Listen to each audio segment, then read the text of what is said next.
अब हमें ये तो पता है कि हमारे कुछ नंबर ऐसे होते हैं जो खत्म हो जाते हैं डेसिमल फॉर्म में, जैसे कि 7.5। कुछ ऐसे होते हैं जो रिपीट होते हैं, जैसे 7.555। इन नंबर्स को तो हम रैशनल नंबर बोलते हैं। पर अगर हमारा नंबर हो 7.5326798, कुछ ऐसा जो ना रिपीट हो रहा है और ना ही खत्म हो रहा है, तो इन नंबर्स को क्या बोलते हैं? तो इन्हीं नंबर्स को हम बोलते हैं rational numbers. Hello everyone and welcome back to the channel. कैसे हो आप सभी? आई होप सब अच्छे होंगे और अच्छे से पढ़ रहे होंगे। आज हम क्या पढ़ने वाले हैं? आज हम इन्हीं नंबर्स के बारे में पढ़ने वाले हैं जो कभी खत्म ही नहीं हो रहा है और ना ही रिपीट हो रहा है। इन नंबर्स को हम बोलते हैं इररेशनल नंबर्स। तो चलो शुरू करते हैं।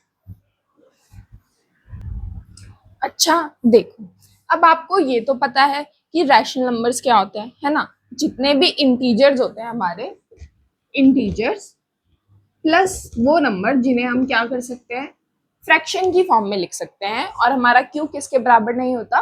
0 के बराबर नहीं होता। ये सारे नंबर तो होते हैं हमारे रैशनल। ठीक है। अब कुछ नंबर ऐसे भी होते हैं जिन्हें मैं क्या नहीं कर सकती, p अपॉन क्यू की फॉर्म में नहीं लिख सकती हूँ। ना ही वो इंटीजर है, ना ही होल नंबर है, कुछ नहीं है। और क्या है वो? p अपॉन क्यू की फॉर्म में भी नहीं होते। तो वही होते हैं हमारे इररेशनल नंबर। अगर मैं सिंपली बोलूं तो रैशनल नंबर के अलावा जो नंबर है वो क्या हो गए हमारे इररेशनल नंबर। देखते हैं इसके एग्जाम्पल। पाई, ठीक है, पाई जो है वो भी क्या है आपका एक इररेशनल नंबर है। अब आप ये मत बोलना कि पाई की वैल्यू तो 22/7 होती है। जो 22/7 है वो पाई की एक्चुअल वैल्यू नहीं होती है, वो अप्रॉक्स वैल्यू होती है। ठीक है, 22/7 एक रैशनल नंबर है, पर पाई क्या है? एक इररेशनल नंबर है, क्योंकि पाई की वैल्यू तो क्या है? 3.141 समथिंग कुछ है उसकी वैल्यू। तो जो पाई है वो भी क्या होता है हमारा इररेशनल नंबर होता है। आपके अंडर रूट्स, ठीक है, जो क्या नहीं है, एक परफेक्ट स्क्वायर नहीं है, जैसे √2, √3, ठीक, ये सब क्या है? आपके इररेशनल नंबर्स हैं। अगर मैं बोलूं क्या √4 आपका रैशनल नंबर है या इररेशनल, तो √4 क्या है? हमारा रैशनल नंबर है। क्यों? क्योंकि √4 क्या होता है? 2 के बराबर होता है। 2 2 जा 4। ठीक है, तो आई होप आपको ये तो पता चल गया होगा कि इररेशनल नंबर हमारे कौन से होते हैं। चलो इसकी डेफिनेशन देखते हैं। अगर डेफिनेशन देखें तो real numbers that cannot be represented as simple fraction and irrational number cannot be expressed as a ratio such as p upon q where p and q are integers and q is not equals to 0। जैसे मैंने अभी बताया कि irrational number कौन से number होता है जिन्हें हम फ्रैक्शन की फॉर्म में डिनोट नहीं कर सकते हैं। ठीक है, वो रियल नंबर क्या होते हैं आपके, पहले वो बताती हूँ। रियल नंबर मतलब जितने भी आपके नंबर्स होते हैं ना, इमेजिनरी नंबर और कॉम्प्लेक्स नंबर को छोड़ के जितने भी आपके नंबर है, natural number, whole number, integers, ठीक है, रैशनल, इररेशनल, ये सबको हम क्या बोलते हैं? रियल नंबर बोलते हैं। ठीक है, तो वो कह रहे हैं कि वही रियल नंबर जो हम फ्रैक्शन की फॉर्म में डिनोट नहीं कर सकते, और किसकी फॉर्म में एक्सप्रेस नहीं कर सकते? p अपॉन क्यू की, जहां पे p और q दोनों इंटीजर्स होते हैं और q किसके बराबर नहीं होता? 0 के बराबर, एकदम रैशनल के अपोजिट। ठीक है, अब ये तो हमें समझ आ गया भाई, ये तो इजी सा था। अब मैं आपको बताती हूँ कुछ प्रॉपर्टीज हमारे इररेशनल नंबर्स की। ठीक है, अब आपको ये पता है जब हम दो रैशनल नंबर को प्लस करें, माइनस करें, मल्टीप्लाई करें या डिवाइड करें, तो हमेशा क्या आएगा?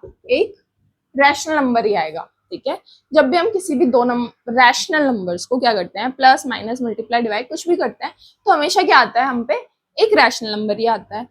पर अब अगर हम बात करें हमारे इररेशनल नंबर की, ठीक है, अगर हम दो इररेशनल नंबर को प्लस करें, माइनस करें, मल्टीप्लाई करें या डिवाइड करें, तो जरूरी नहीं है कि हमेशा क्या है?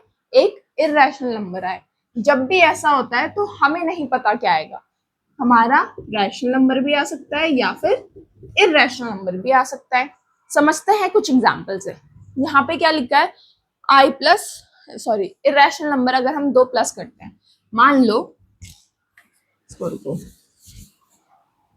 ठीक है, मान लो दो नंबर 2 + √3, ठीक है, +2 - √3, ठीक। ये क्या है, 2 + 2 √3, ये दो इरेशनल नंबर थे मेरे, ये और ये दो इरेशनल नंबर है, 2 + √3 और 2 - √3। अब अगर मैं इनको प्लस करती हूँ तो क्या हो जाएगा, √3 से √3 कैंसिल हो जाएगा, 2 + 2 कितना आ गया, 4 आ गया। तो ये क्या आ गया, हमारा एक रैशनल नंबर आ गया। पर अगर यहाँ पे ऐसा होता √3 + √4 या √3 + √3, तो क्या आता मेरा आंसर, यहाँ पे तो ये ऐसे ही रह जाता √3 + √4 और यहाँ क्या आ जाता 2√3। ये भी क्या है, इरेशनल नंबर है, ये भी क्या है, इरेशनल नंबर है। तो इसलिए जब हम दो इरेशनल नंबर्स को प्लस करेंगे तो हमें नहीं पता भाई कि रैशनल आएगा उसका आंसर या इरेशनल आएगा, कुछ भी आ सकता है। ऐसी ही सेम अगर मैं एग्जांपल लूं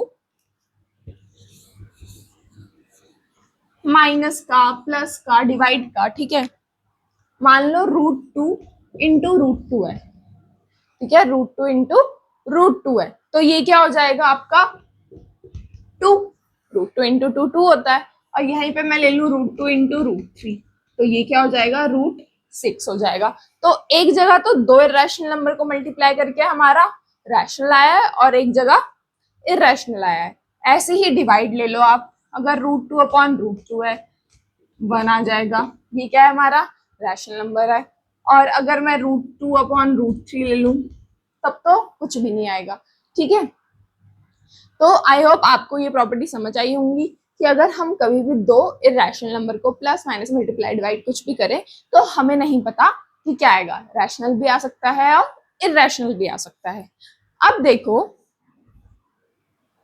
अच्छा, अब अगर हमारा एक नंबर रैशनल है और एक इरेशनल है तो हमेशा आंसर क्या आएगा, इरेशनल नंबर आएगा। क्यों, क्योंकि रैशनल नंबर और इरेशनल नंबर का कुछ हो ही नहीं पाएगा। जैसे 2 + √2 है, ठीक है, एक हमारा रैशनल नंबर है और एक इरेशनल नंबर है, तो क्या आएगा आंसर, अगर मैं इनको प्लस करूंगी तो आंसर भी तो मेरा यही आएगा, और ये नंबर क्या है, इरेशनल नंबर है। ऐसे ही अगर मैं यहाँ माइनस लगा दूं तो वो भी क्या बन जाएगा, इरेशनल बन जाएगा। Multiply irrational, divide irrational, √2 into, अगर मैं इसको काटूंगी तो क्या आएगा मेरा, √2 आएगा, क्योंकि √2 इंटू √2 कितना होता है 2। तो ये सारे क्या आ गए हमारे, इरेशनल नंबर आ गए, ठीक है। तो आई होप आपको समझ आया होगा कि इरेशनल नंबर्स क्या होते हैं, उनकी प्रॉपर्टीज के बारे में आपको समझ आएगा। नेक्स्ट वीडियो में हम पढ़ेंगे कि हमारे जो इरेशनल नंबर्स होते हैं उनको हम नंबर लाइन में कैसे रिप्रेजेंट कर सकते हैं। तो इस वीडियो के लिए बस इतना ही, मिलते हैं नेक्स्ट वीडियो में नेक्स्ट टॉपिक के साथ। Bye bye.